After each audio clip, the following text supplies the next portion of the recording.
Everybody in. We'll just Hi. we'll let everybody get settled in. Yeah, for sure. So we're just like a minute out. Shelley's waving her hand. Just one quick question. I may Mhm. have one document in one of the questions that I'd like to share. If you could make me a co-host and enable me to do that.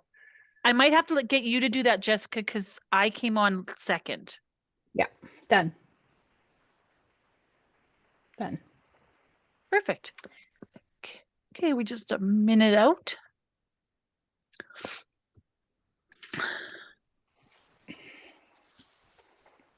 Good morning, everybody. My name's Jessica Rorson, and I'm here with Sage Hill Community Futures and Northwest Community Futures. And today we have a really, I think, very interesting topic, lack of cooperation. And I know that we all experience this in some capacity in our lives, either work or with our children or families or whatever aspect.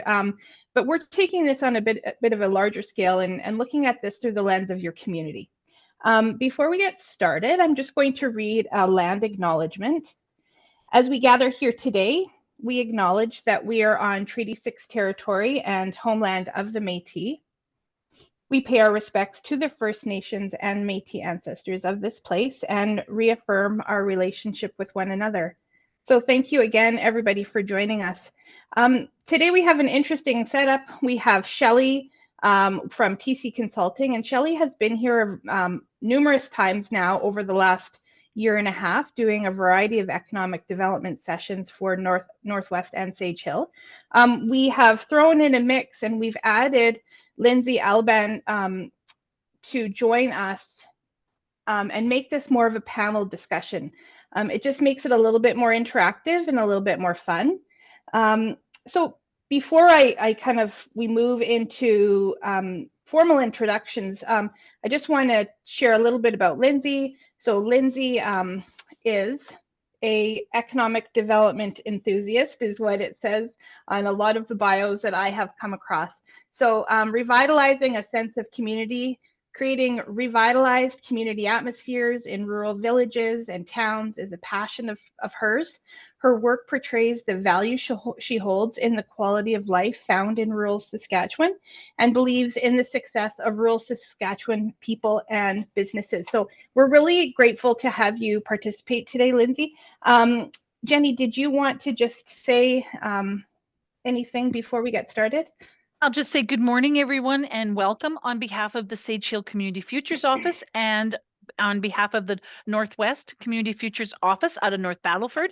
We're excited to have this session on, and I'm sure this is something near and dear because I also wear many volunteer hats, and my husband is the mayor in our community, so I hear lots of the struggles. And also as a business owner, sometimes it's just getting your business community up and on the same page. So I'm excited to listen to our two ladies, and we invite everybody, turn your cameras on. We're going to monitor the chat. It's kind of an open session, so we want to be able to have people ask questions as we go. Wonderful. Thanks, Jenny. So today, like I said, we're going to be talking about lack of cooperation. Shelley, can you just briefly introduce yourself and your experience in community management and leadership? Sure, I can do that. First of all, it's great. I'm seeing faces and names that I know, so that's wonderful. And I'm going to be honest with you. I just met Lindsay for the first time, my fellow panelist. And when you talk about the things that she's passionate about, we wondered if we had met before somewhere. And I said, I think we're related. Actually, I think we're sisters because we really do share similar values, our passion for rural Saskatchewan and rural communities, and that these are good places to be. So Lindsay, I think we should maybe plan on getting together for Christmas, to be honest with you, because I feel quite close to you after hearing a little bit about you. But me, I'm a Saskatchewan farm girl. Grew up south of Viscount, actually, not far from Manitou Lake. My formal education is in sport, culture, and recreation administration and community development. I did a short stint working for the government of Saskatchewan and in the Department of Culture and Youth as a research officer way back when. But rural Saskatchewan drew me. I always knew that I wanted to be a recreation director. That was, for some reason, that was a pull for me from back in the 70s even. So I ended up in the community of Foam Lake for 34 years and left that position. And my husband and I also ran a retail greenhouse and nursery business during that time. So I'm a firm believer everybody should have to do a little bit of retail business for at least a year or two of their life, because it would really help you deal with naysayers a little bit more. Once leaving the municipal paid part of the municipal world, I started doing consulting work and working predominantly with nonprofits, rural areas, because that's my passion. So helping them to be more sustainable in the things they do, with things like today, just sharing stories and that type of thing. I also threw my hat in the elected municipal politics world 6 years ago and started as a counselor. And most recently, I'm serving in my last year of term as mayor for the community that I live in. And that's obviously an interesting mix. I really believe that service is the rent that we pay for our time here on earth, and specifically community service. So, Lindsay, I know where you're coming from on how important it is. Does all of this make me an expert? Hell no. All I know is that I know some stuff, and I love to quote some colleagues of mine as, you know what, you get to know some stuff. I'm not an expert, but I'll share the stuff that I have learned and some of the research that I've done. So, you know, that's where I'm at. And I think if we want to get talking about naysayers, let me know when you want to start. Maybe, Lindsay, how about you just go ahead and briefly introduce yourself and your experience in community management and leadership? Sure. Thanks, Shelley. It's nice to meet you too. We are definitely spirit animals after you your introduction. So I'm Lindsay. I live in a small community of 100 people. The name is Hazelet. It's in Southwest Sask, so about 40 minutes northwest of Swift Current. The highway ends here, but that hasn't stopped us from doing what we can to revitalize our community and make it an interesting place to live. So I've been working in economic and community development since 2009. I graduated from this community and went to university in Lethbridge for 4 years and decided I would come back when they posted an economic development job. And I didn't know anything about economic development. I had just finished a fine arts degree. So I jumped into it, and I'm so happy I did, because I do have a true passion for small town development and Saskatchewan in general.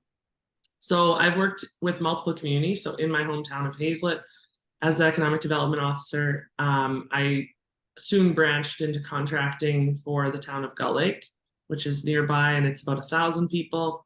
And also have helped out the village of Frontier, which is about an hour and a half south of here, near the United States border. I've also sat on the Saskatchewan Economic Development Alliance Board of Directors and the Southwest District for Culture, Rec, and Sport until I had reached my term, and they eventually kicked me off to get some new blood in there, so that's good. And I've also partnered in multiple businesses and lots of business development in the Southwest here. I've worked on various levels of projects, from my small community event coordination to larger community event projects, renewable energy projects, international student programming, and regional municipal cooperation as of lately. I've been a volunteer all the way up to a project lead and staff on different projects. And in my free time, I operate a historic church, which is a music and wedding venue in my hometown. You can see pictures of it right behind me. So I also have a lot of similarities to Shelley. When she said she doesn't feel like an expert, I feel the exact same way, but I have had lots of experiences, and I'm happy to share those with anyone who's working on similar projects or in this world of community development. So thanks for having me. Thank you.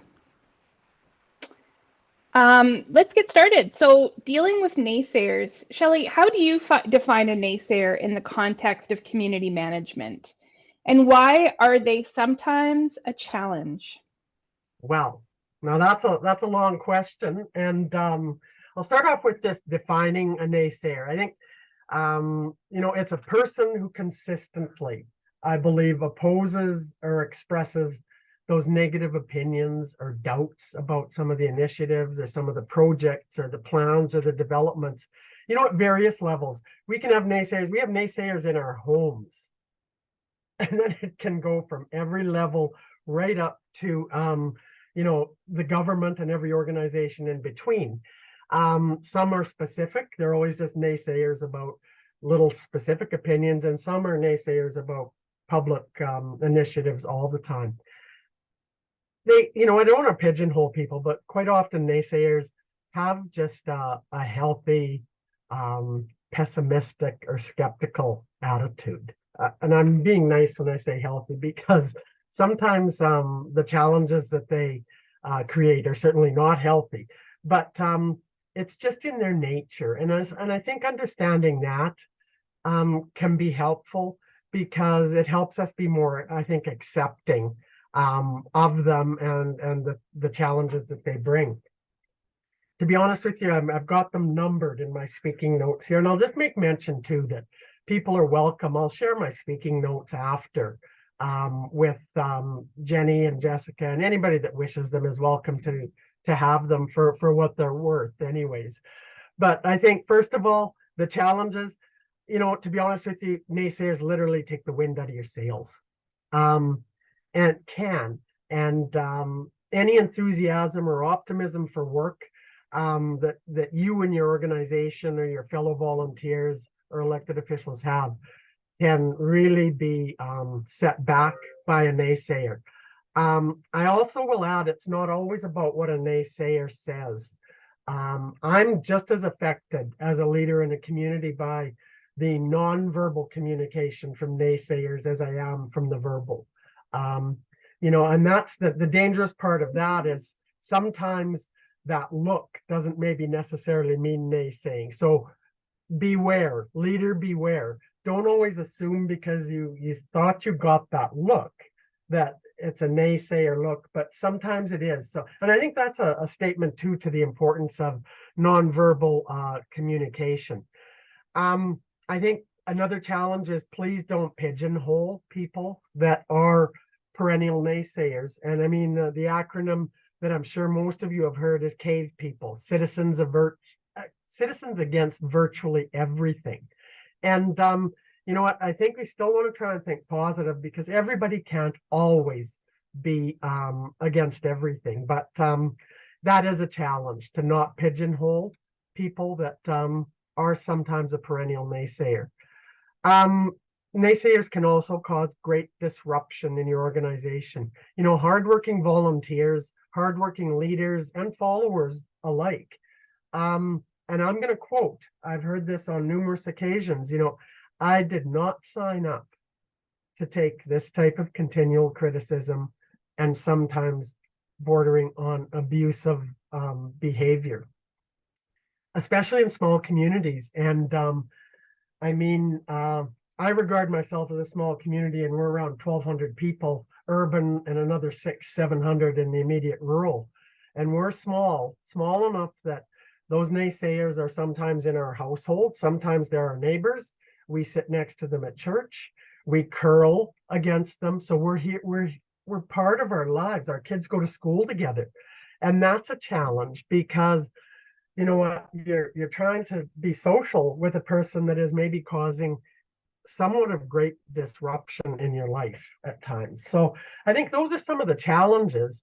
Some of the specific examples of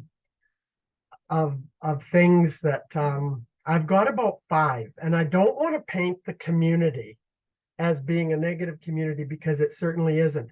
But over my time in this community, which started in 1980, one of the first things that I experienced, and I call it the street paving wars. It's when the council of the day brought pavement in. And I'll tell you now, those naysayers are the first ones to say, wow, we're so glad we did it. We have beautiful paved streets, gutters, storm sewers, but the wars that went on, people wouldn't speak neighbor against neighbor, businessman against businessman and woman. It created great strife with a naysayer effort. The building of a new community hall. We had a first meeting in 1982. I'll never forget it. We didn't put a shovel in the ground till 1995. That's how controversial that project was and how strong the naysayer, I guess, effort was. Another one was the potential for intensive livestock operation. And a lot of you may remember back in the day, the hog barns that were being built with Prairie Sky hog barns out of Humboldt and that type of, I think it was Prairie Sky, I can't remember. But again, that split the community and brought naysayers out big time. This one might seem a little strange. Curling ice. I'm an avid curler, and some of the biggest naysayers in the community are on the curling ice. Curlers are infamous for creating havoc with the ice is no good and my scheduled time was no good and that's why I lost and everything. I mean, I learned a lot by having to deal with naysayer curlers, and some of them I'm related to through marriage, and that really taught me a lot to be able to work with them on a bigger scale. Most recently, COVID protocols in our public facilities. From an elected council point of view, we dealt with great numbers of naysayers, delegations, and that type of thing. And that was a split in the community. And it's taken time for our community from all of these examples, for our community to mend and grow back together. But guess what? We have, because that's what communities do. I think some of the common things in addressing these, all of these situations, I'll just touch on a few things, is first of all, knowing your community and realizing if you're promoting something, know what support you actually have. You know what, it takes time and it takes engaging people. But if you're putting yourself out there supporting something or an initiative, you need to know what kind of support you have before you actually start walking the plank to announcing your views and your stances, whether it's as a committee, as an individual, or as a council. Make sure that as a leader that you listen to what people have to say, because often naysayers are neglected. And I think if they are acknowledged and really listened to, that helps to de-escalate a situation. Sometimes this doesn't even work, and I'll qualify that statement, because if it in fact is financial matters, those things hit very close to people's viewpoints, the pocketbook. And so I equate that to paving, and some of the hog barns enter areas, money and areas of philosophical beliefs are two areas that you may not gain on a naysayer, because you don't mess with my money is number one, and number two, I philosophically believe. And so I think COVID was very much some philosophical beliefs that we had to respect, the fact that some people just didn't believe that there were dangers or didn't believe in vaccines. And I mean, philosophical beliefs are just that. So another area about addressing the challenges is educating and dealing in facts. Emotions can really flare up. Just deal in the facts if you can. I think, and I was asked to do this as well, sharing something positive, especially if it's and I had this with my mayor's hat on. I was doing my due diligence, because this needs to be done, this isn't being done, this isn't being done, with the CAO of the day, having a conversation. And finally, after I finished my little list, the CAO looked me square in the eye and said, so can you start off by telling us what we're doing good? whoa, did that ever set me back on my heels? And it was a real aha moment for me. Because you know what? That person was absolutely right. It's not all about due diligence is fine. And sometimes the naysaying, but start off with the positive aspects. And you know what? Sometimes that again de-escalates a situation. Mhm. Accepting you might not always be right. We always want to be right, but sometimes we Mhm. aren't, I think is important. And Ellie, before we keep moving down the list of questions here, maybe I could just back up a little bit. sure. I just wanted to ask Lindsay, maybe you could share a few specific examples of a situation that you've encountered, Sure. naysayers in your community, and then maybe how you addressed it. And then we'll kind of move down to some of the communication strategies. Sure thing. I had to laugh during all of that because it's just funny that every community is the same. But yeah, I would define a naysayer as someone who finds comfort and or power in keeping things the way they have always been. And most generally, naysayers don't like to welcome change and are maybe non-progressive and a bit close-minded. So that's how I would define it. And then I guess like I had all similar examples as Shelley, but one that I've kind of been working on lately is we have like a theater production here in our community, and they've always done it a certain way. It's been running since the 90s. So like some of us new generation people are seeping into having to help with the managing of the event, and it takes time to kind of change those old habits. And I would say what we've had success in is compromising year after year and just slowly moving new ideas into that realm. So I think that's just a good example of, communicating over time and giving people time to adjust to new ideas has kind of brought those naysayers down a little bit. And so allowing, the smallest example of like, we don't want to sell tickets online, and lo and behold, slowly we're down to like only having like 15 tickets sold with hard copy tickets. So it's taken like 3 or 4 years to get to that point, but it did come around, and people of all generations are purchasing tickets online. So that was just one example I had. So yeah. Yeah, that's great. Are there any best practices for maintaining open lines of communication that you've seen within a community while dealing with different opinions? So I would say, I guess communicating just ongoing, and yeah, we have to just swallow the pill that we have to work with difficult people.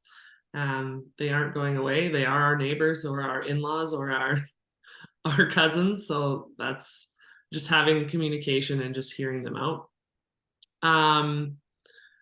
And also giving people time to process thoughts. So, decisions don't have to be made at the first meeting.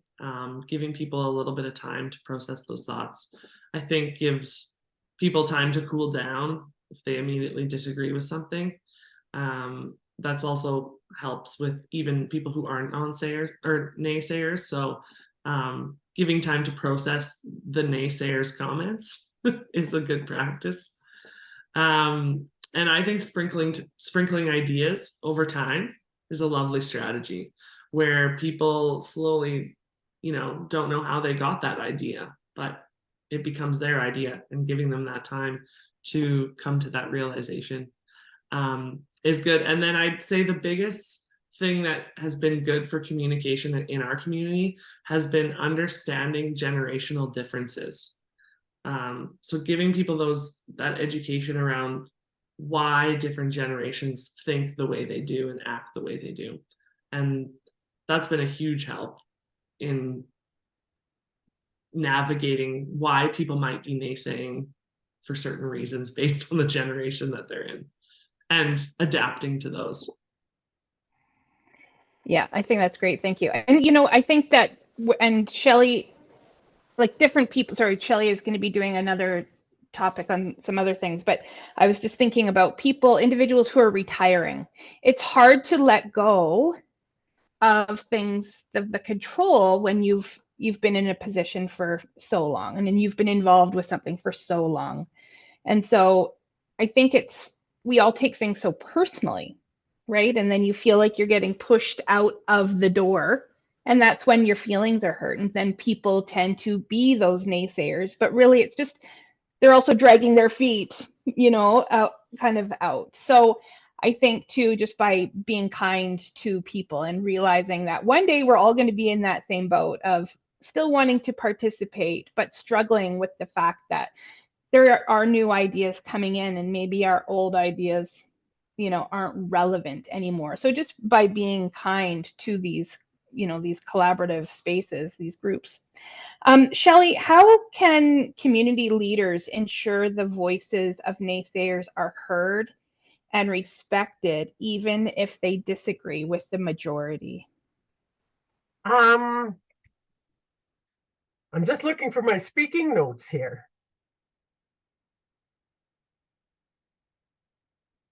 Because I'm sure I've got that.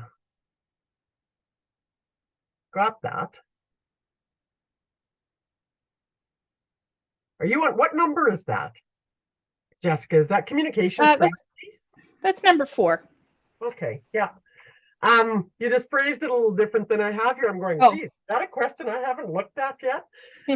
First of all, I want to mention Lindsay is so bang on correct with saying sometimes things just take the time it takes.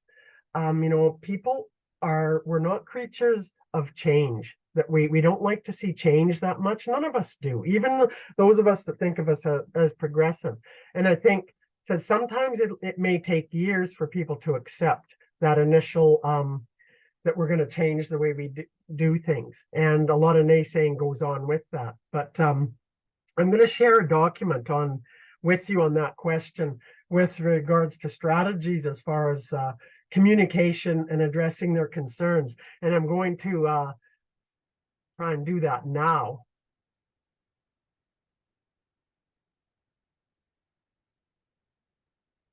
This is, I hope everybody can see that. Some of my own tools that I like to look at it's kind of 4 things. I start off with acknowledging them. And you know what? I think that's important. Most people feel that they really want to be acknowledged. And a lot of times you can quiet down a naysayer who's very vocal just by saying, I want to listen to you, and really listen. Like, listen to what they have to say. Whether you agree with them or not is irrelevant, but people need to be listened to and acknowledged. That's just a base level of respect. I believe once you listen, you need to assess and maybe, what have they really said and what information are they giving you? And then respond, in a respectful, proper way. And this takes time. This isn't a one conversation deal, because sometimes you may need time. And I think Lindsay alluded to that you may need time to take the information or the naysayer's attitude back and check some things out. This process does take time. And I say repeat as necessary, because you have to. That's part of it's just building relationships and communication. Some of you that are on the session here today I know one person I think was there for sure. A colleague of mine is Randy Golden. She's a municipal leader from the city of Yorkton, the president of the Saskatchewan Urban Municipal Association. She gave me permission to share her communication strategy with people in her community, naysayers, people that have issues. And she calls them Randy's 5 rules. And she starts off when someone starts talking, she asks them to tell me more. And you know what? That's really active listening. It's asking for more information or details. And I think it's opening yourself up to saying, I'm willing to hear you. By saying, tell me more about that, really shows that you're creating, I think, an open line of communication. Once you've been giving the tell me more, she states, here is what we know. And that's dealing in facts. Because sometimes so many assumptions in naysayer situations, it's, well, and if this doesn't get fixed, or if you go this way, you know that this and this and this are going to happen. because sometimes naysayers are fortune tellers as well. And they can tell that if this is the way it goes, this will in fact be the effect. And you know what? I think we need to back up and say, no, let's just reiterate the facts here. So this is what we know. Let's restate the situation and separate any assumptions from that. So let's just deal in the things we know right now. And I think that's pretty important because it brings a de-escalating thing too, because facts sometimes don't carry emotion with them. Assumptions often carry emotion with them. So then I will get back to you. And that corresponds with my assessing what we've just heard. And that gives people a time to maybe think a little bit about it, to maybe calm down if emotions have gotten high. Reacting right away is a very normal thing, but I think we need to steer clear of that. So taking the time to think and say, okay, I'll get back to you about it is important. Her fourth rule is I know someone or I have some info that can help you with this issue. This is a two-part, I think, thing. Number one, it shows that it's not about the power that you have. It's about you're willing to give power to somebody else. There are people that know things other than me. And you know, sometimes you are viewed because if you've been approached in the first place, you've probably been approached because you are in a position of leadership at somewhere in the community, which is usually a position of power. So passing on the reins not only takes a little bit of pressure off your shoulders, but it also says other people are empowered to talk to you as well. It's not just me. I can pass you on where you can get educated information. And I think that's important. And I think the final thing is gratitude. Randy's fifth rule is thank you very much for taking the time to talk to me about this. And you know, rarely will somebody that's upset with you expect a thank you. And I think that's important because that just sends a message too that, you know what, I'm thankful for everybody that wants to take the time to stop and talk to me. And so this is really about diplomatic leadership. And I think it's a great way to use tools like this in communicating with naysayers. So, okay, I'll stop the share now and just go back to normal. Maybe, Lindsay, you could share with us some steps that can be taken to promote inclusivity and diversity of thought within a community. Yeah, I love what you just shared. Shelley, I want a copy of that, please. If Randy will let us have it. Oh, absolutely. My biggest thing I've been trying to practice, because I am a very emotional person, so I take things very personally. I think I've come a long way from when I first started to where I am now, working on that to enter into conversations with curiosity, not defense. So it's easy when you live or work in small communities to have opinions before a conversation begins. And if we can hear people out and listen to their input and opinions with more curiosity, then we can maybe hear things a little bit different.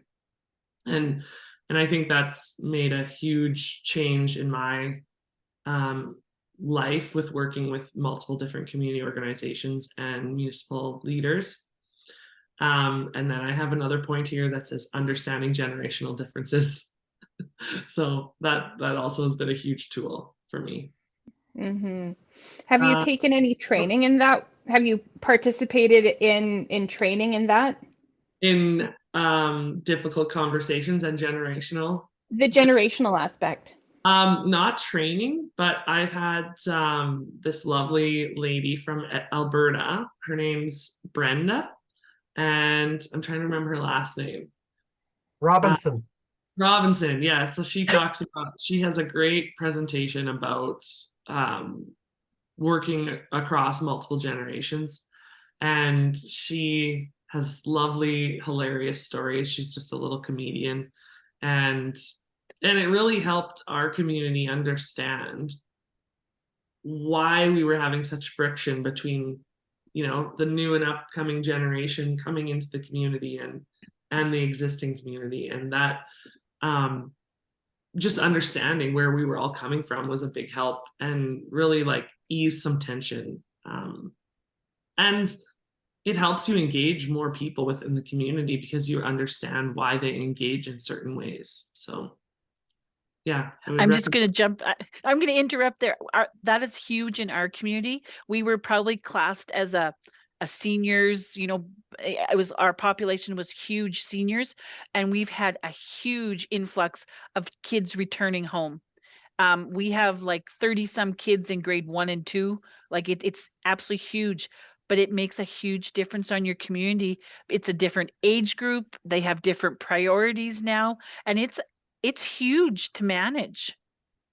Yeah, and I think everyone's probably feeling this, especially after COVID, that people don't volunteer or sit on committees the same way they did 10 years ago. So that's like been our largest challenge. But I'm getting off topic, so sorry. I don't think you are getting off topic, because that's absolutely right, and we need to recognize that.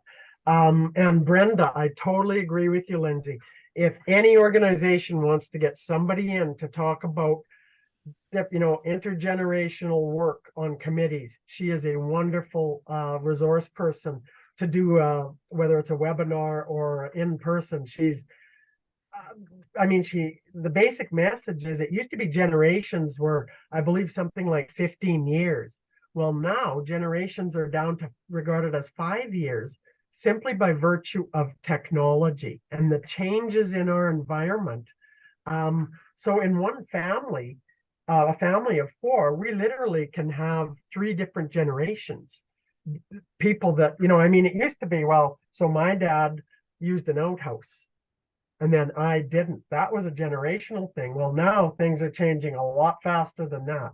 And it really does change how we do things. And the biggest issue, this may be getting off topic because this is a soapbox of mine, is that our organizations are not changing to meet the changing volunteers' attitudes and the generational attitudes, because this is what we've always done. And so I think we need to be flexible. And it's not committees of 15 anymore. We're quite happy with committees of 3. And we need to be accepting of that change. So that's another topic, kind of, I guess. But I'll just add one more thing about promoting inclusivity and diversity within a community is, we had multiple speakers in to just share best practices, education, success stories, and that would help kind of naysayers move along slowly, to accept new ideas and be open to discussions. For example, one regional municipal group I work with, the regional municipalities didn't want to work together, and so I kind of had to get them all in a room to hear about how regional cooperation can work and how it can be successful before we had 10 more conversations to understand that we should work together. So that was, I think, just providing that education towards anything that you're working towards helps bring people along. Yeah, I think that's really great. Jessica, about Sure. Just a couple other items with regards to inclusivity and diversity in the community, and I guess being accepting of that. And I'll put my elected official hat on here and talk about policy development.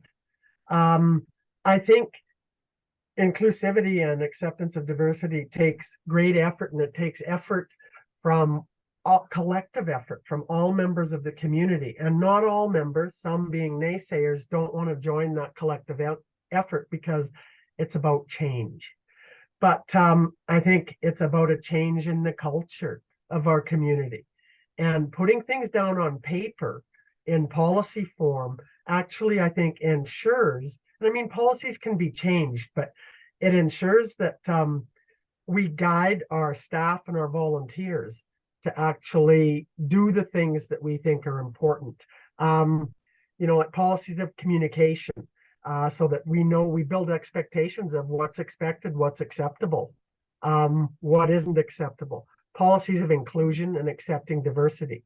And our community has done that through just prior to COVID, we adopted our Foam Lake Good Neighbor policy, which deals with specifically those items of inclusivity and accepting of diverse opinions and diverse lifestyles and that type of thing. Diversity, even in, people that are in our communities.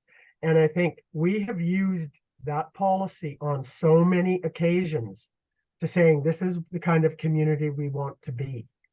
And so I think getting those types of things down, when you have a naysayer come up to you can say, well, no, this is a policy of our council that, and I guess that if you want to get on council and change that, that's up to you. But this is what our council believes. And so this is what we are following. And policies are a huge tool. So I would recommend organizations, not only councils, organizations need policies too, because that backs up the leaders. The leaders have something to say, this is what our organization believes. So I think that's kind of important. There's just a comment here from Brenda. She said, or they won't allow outsiders onto boards and community groups to ensure their own ideas are involved to get them ahead or heard more than others. So yeah, if there is a group of naysayers and they're not welcoming to outsiders, that can be very challenging. And I think that I agree with you, Shelley. That's when it's nice when you have policy for any size of organization, just so that you can always have a fallback, plan B. Yeah, that's a really good comment, Brenda, because that's a truth. And it happens. I've felt it. I use the old term, the old boys club. And I mean, I've walked into those rooms numerous occasions, and those are tough institutions to crack. But again, as Lindsay said, time. It takes time. Even the old boys club can learn to change, but it takes time and education and patience. Absolutely.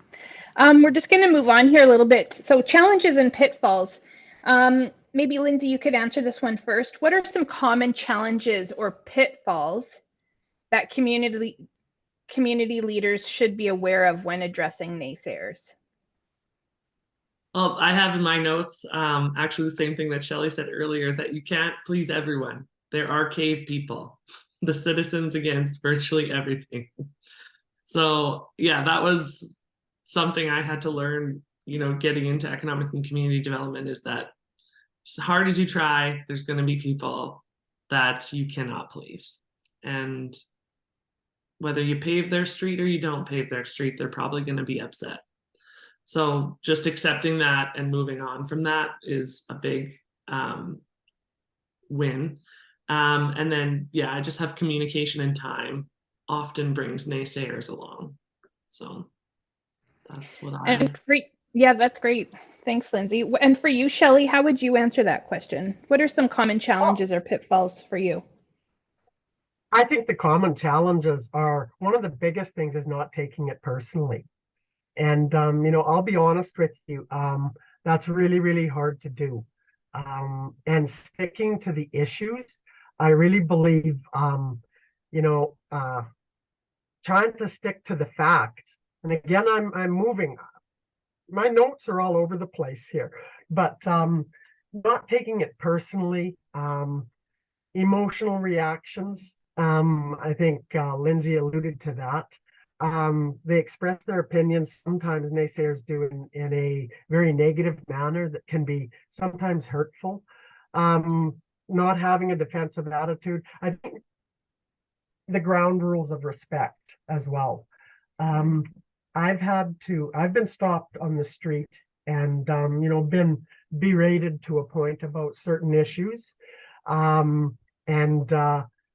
You know what, I will listen, but I will be very clear that once you cross the line of disrespect, I will no longer stand here. I will move away. And, a particular ratepayer at that time, it's happened to me a couple of times, but where they started berating one of the departments of the town. And I said, well, you can't talk like that if you want to talk about the issues. So I think that's a challenge and a pitfall, but make sure that you actually set those guidelines out of it has to be respectful.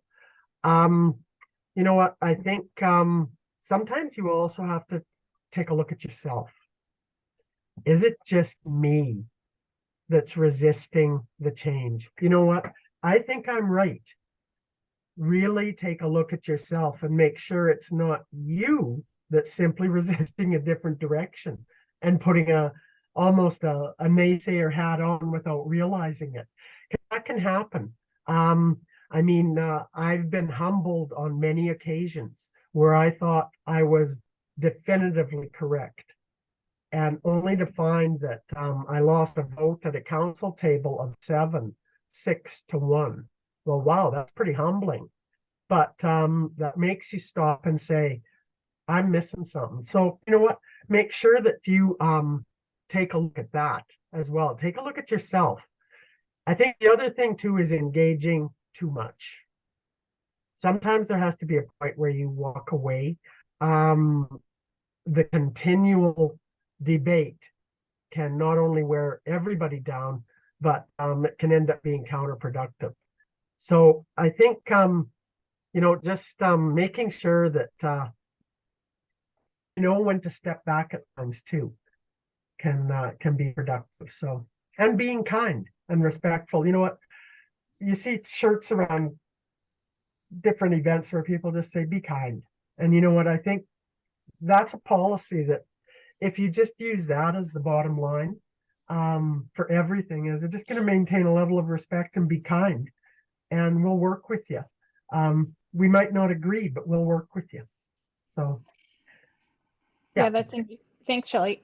It's very interesting with social media because I don't know about your communities. I live in Rostern, and we have a Rostern Rant and Rave Facebook page. So it's like an open forum for people to complain about anything and everything, and they do. And it's very hard. Like my husband works for the town. He drives the grader, he's the one clearing the snow.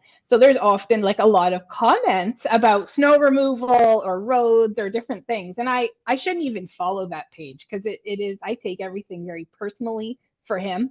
But how do your what would be kind of obviously it's great. It's a public place. People can express their opinions. It sometimes gets quite heated. But in terms of the naysayers on social media and things like that, how do you address those within your communities? Want me to go, Shelley? Want to go first, Lindsay? Yeah, I think this is a perfect example for Facebook or social media in general. Don't let them beat you at their own game is a lesson that actually our administrator here shared with me, because I would get really caught up in, almost being resentful or spiteful towards people. And he just said, don't let them beat you at their own game. So stooping to their level and getting on the keyboard and being a keyboard warrior through social media, you're just stooping to that level of almost a cowardly way of sharing thoughts. And they are practiced at being negative and being a naysayer over yourself, and they'll beat you every time. So just leave it alone. And I think that was a really good life lesson for me, for sure. And, just anyone who's doing, especially on social media, it's not worth the time to try and argue back with them. So I think you just need to not let it beat your spirit. If you drop to their level to become a naysayer or spiteful, you're letting them win, and it's not going to feel good. So just communicate your plan, gather your crowd, and keep moving forward. That would be something of a lesson, I would think. And then, yeah, just knowing that, like Shelley said, you have to kind of include the difficult people, hear them out, and maybe they have something to teach us, and being open to changing our mind as well. So that would be my input there. Yeah, that's great. Thank you. I think with regards to social media platforms, number one of my rules is I will not engage. When a naysayer or a criticism comes on, I steer clear of it. I don't do it on social media. Or I don't do it actually in letters to the editor in the local newspaper either. Um, we'll sit down and we'll talk face to face. And if there is a point, if I respond at all, which I usually don't, but I will respond in person. But if I did, I would say, can we meet? Because you need to talk and I need to talk too. Maybe we need to share what's frustrating you. Or you can call me, but I will not engage in a social media battle. It was totally personal. I got caught up in that about 2 years ago. And unbeknownst to me, I was the Sunday afternoon entertainment for probably 1,000 people. It was over some dogs running loose out in the countryside. And it was awful. I wish I had never responded saying, well, I think it's so-and-so's dogs, because then the floodgates opened and people got defensive. And it was a prime example of what not to do on a social media platform. The other thing I'll say from an organizational perspective is policies and administrative powers.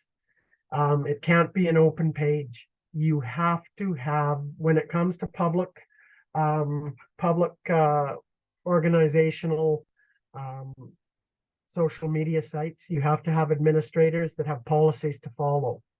And I'll use a local senior hockey team here. About 3 years ago, the first home game of the year, and they do a wonderful job with their social media site. But there was a vicious on-ice fight, which someone videoed and put on the local hockey team's social media page, which those are things that you don't promote on a social media site. And that really ignited the fire for that particular organization to take the reins for administrative rights. And so that they need to control what people are submitting for that site. And it was highly inappropriate. And so that's an example. And you need to control those social media sites, because they often are just beehives for people waiting to pounce. And so stay away from it, and develop policies to, in fact, monitor and control is huge. We Sorry. I was just going to say the town of Gull Lake just this week adopted the policy to remove all comments, whether they're positive or negative, from their Facebook and Instagram, as they've just decided it's a place for information, not for conversation. If you want to have conversation, you can come to the town office or to a council meeting. And I think that's going to do wonders for just removing the people who are too lazy to come have a conversation or join in on community development. So just So that's a I think really that's good smart. point. I like that. That's interesting policy. My husband is the mayor here in the community, and we also have a business on Main Street, and it's easier to come into our business to talk town stuff than to go to the town office. So I hear I understand that Facebook thing. I think that's a very good policy. It is that will get people talking more than typing. Yeah, I think I'll just share a personal experience that happened to me yesterday. And I was going into a public function, a function of sadness. You can figure out what that might be. And as I was waiting in line to pay condolences and that type of thing, I, in fact, was pulled aside on a town issue to try and, well, look at this and pictures on it. And I'm like, this isn't the place. And so those are realities that happen, and diplomatically trying to handle those. So it's not just a social media thing. We're in a small town, and small communities. I really feel when a mayor or a council member has a storefront, because they're open targets for people to stop in. because often, and naysayers and just legitimate complaints even will, it's very much they see you, they're going to say it because they're thinking of it when they see you. It's not something they meant to do. It's just you're handy at the time. And I think that's part of being in the public eye. But sometimes being able to say, this isn't the time, can I call you back, is important. And I think that's a communication policy, and setting some ground rules for yourself and educating people on that. Those are all excellent comments, guys. Thanks, Shelley. We have a fairly large group today, but I just wondered if anyone else has a burning kind of desire to share something in terms of lack of cooperation in their communities.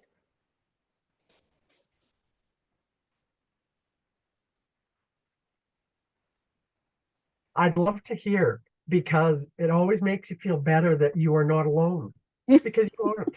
And it's kind of like a therapy group, really, is what we're at. Mm-hmm. Mm-hmm. And any little tips is always great to hear what another community has tried. Mm-hmm. For sure.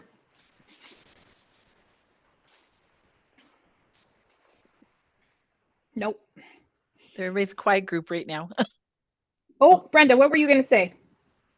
I'm actually in a situation here in Humboldt where there is the group of old boys clubs, and there's some, I don't know, I think there's slanderous comments made about me. I'm starting a brand new nonprofit initiative, and honestly, I'm only having trouble in Humboldt. The other communities are great. But I was at a meeting I think it was last week, and I walked out so upset and so frustrated. And I thought, what a waste of my time. I'm never going back. And after talking to one of my managers, she said, you go back every week and you sit there and make them see you. They don't even have to hear you. You don't have to speak, but you need to be there. So I think giving up is something that we all need to talk about, because it's so easy to walk away and just say, this is a waste of my time. They're the wrong group for me and I shouldn't be there. And I think that's what they want from me. Thank you for sharing, Brenda. Whitney, what were you going to say? This is actually Patty speaking, and the camera doesn't seem to be working, so you're stuck with my voice. So just in thinking about, I have a lot of background in conflict resolution and working with organizations, and things that come to mind that I think about kind of backing up the bus. So number one, if you sense you're forcing something, that self-awareness of asking, like, what am I forcing here? Like, if your reaction is strong, that can be a clue about something that perhaps you can do some work on. And then the other thing that really comes to mind in terms of working with individuals, I love this quote, and I learned this from another facilitator. Have I asked why enough times to get to the root of the problem? Mm-hmm. Do I really, really understand what they're getting at? Sometimes the person with the objection doesn't even know what they're getting at. They don't even know why they're so upset. They don't know why they're triggered. And so if you can be more curious and less judging, and really keep stepping back and getting into that, because the risk of that process that you shared that was Randy's, I love that very much. I think it's accurate, but in an effort to check boxes, we rush it. And the tell me more stage is long. Tell me more, help me understand.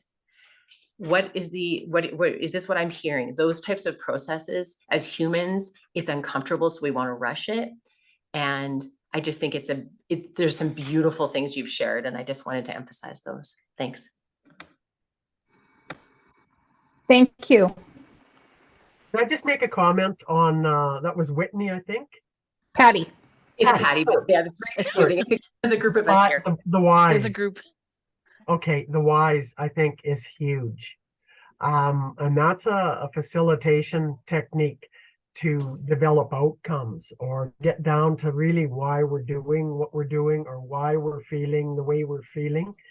And you know what? That also can be used to find common ground, where, you know what, if you know, and I'll just use a really quick example. Years ago, traditional adversaries in user groups, figure skating clubs and minor hockey clubs would fight like cats and dogs over ice time. And the hockey players felt the skaters it was a waste of time, and so on and so on. And finally, we sat down and utilized the 5Y process to find out that both of those clubs were doing the same thing. They both, the real reason they existed was for the development of young men and women, or boys and girls in our community, through physical activity. It didn't matter that one didn't have a hockey stick in their hand. Right. The idea was, you guys are both doing the same thing, you're just using different tools to do it.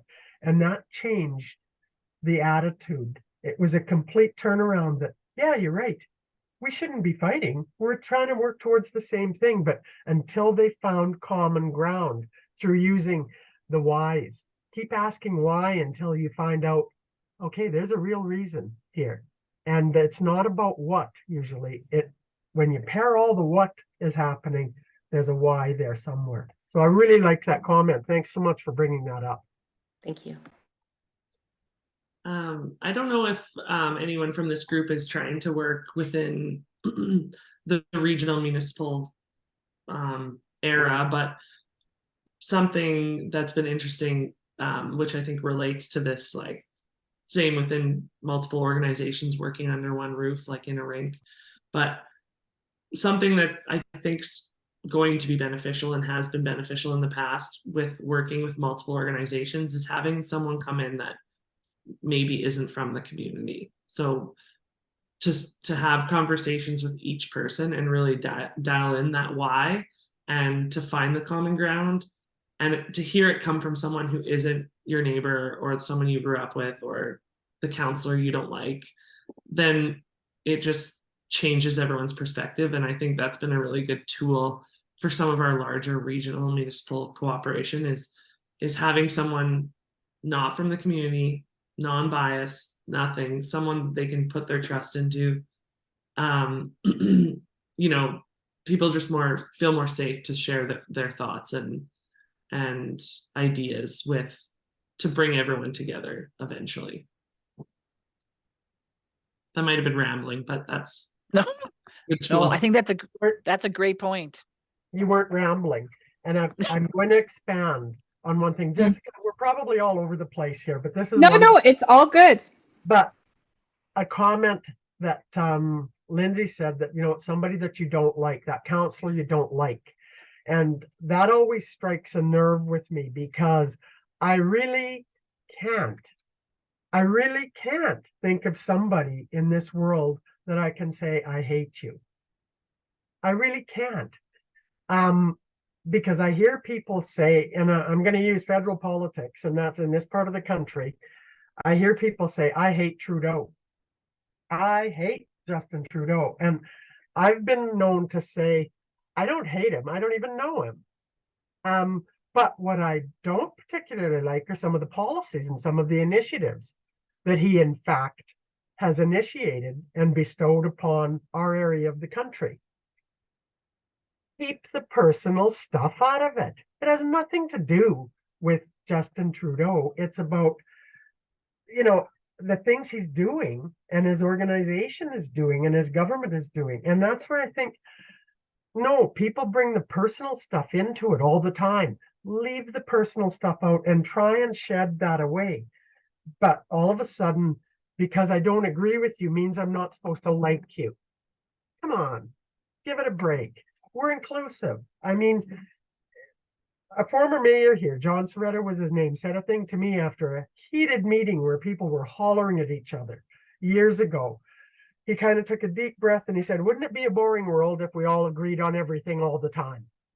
And the place just erupted in laughter. And you know what? He's right. We should be diverse.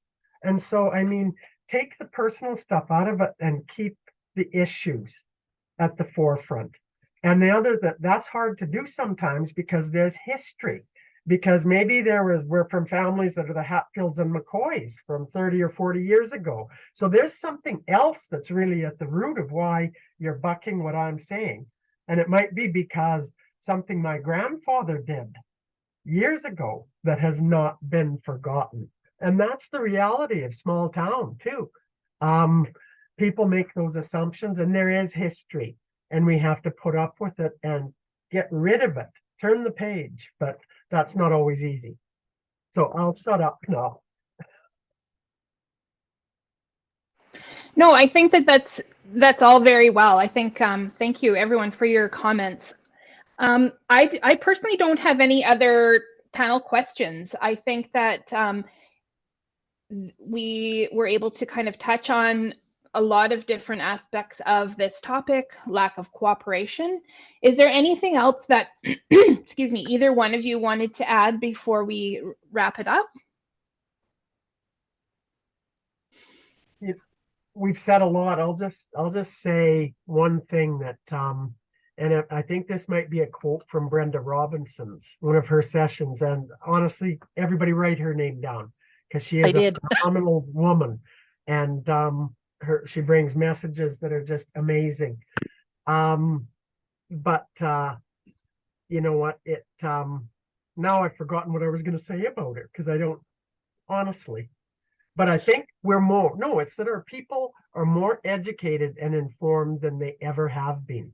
When we talk about educating people, I mean, people have their diplomas of Google on their back wall, because Google, I know everything because I can Google. Artificial intelligence scares the living daylights out of me. I've dabbled in it, and wow, it's amazing what it can do. So here's what we're dealing with when we're trying to educate people about the truth. In some instances, the truth from the organization's point of view or the community's point of view. Here's what really happened. They're coming with an arsenal full of data that they got from artificial intelligence and Google. Now, I credit to everybody, look it up, but realize that you're missing the context when you just bring Google. You need the context of why the decision is being made that way. And only that council or that committee can bring that context to you. You need to have that discussion. And so that's a big challenge. And I think that's one that we all have to face, because people are more informed than they ever have been, which isn't a bad thing, but it does create challenges. So that's just one thing I'll mention. Thank you, Shelley. And Lindsay, do you have any last things you wanted to add? No, thanks for having me. And I love discussions like this, because we all are experiencing similar things. And I learned today already some points, so I'm excited to take those into action here with projects I'm working on. Wonderful. Awesome. Thank you. I'd just like to thank everybody on behalf of Sage Hill and Northwest for joining us today. This has been a great session. It's nice to also know that you're not the only community going through the same issues, and that there is people that you can reach out to. Everybody in the room, there's, lots of help out there. And sometimes it's just chatting about what the issues are. And I know somebody sent me a message about Brenda Robinson. Ladies, if anybody has a contact, I would love to maybe reach out to her. I think it might be a session that we might like to look into offering something for our region if she does work with Community Futures offices. So on behalf of everybody, thanks for joining. And it's wonderful. And Shelley is back. Now I don't know my date. The 30th of November. The 30th of November, we're doing, and that one is about inclusion. Yes. And how to get people involved, and looking what's happening in our communities. So watch our Facebook page. We're always got something exciting going on. Have a great afternoon, everybody. Thank you. Thank you. I popped Brenda's email in the chat. Thank you so much. And I just wanted to say hi to Terry Brom. I had talked to her in my past, and Hi, Brenda. I've been watching you the whole session here. Hi, Lindsay. It's a Hi, small world sorry. when we. Not having a good hair day, ladies. No, I'm teasing. Nice meeting you again, Lindsay. Lindsay, you know Yeah, what? nice. We probably did meet through some work with Southwest. Yeah, I'm that's what sure funny. that's probably where. Um, I haven't been down in that part of the country for a few years now, but yeah, that's probably where we did meet. So Awesome. Yeah, Yeah. there's always weird connections. Terry and I connected and then found out that her family had been down hunting in like with my family a long time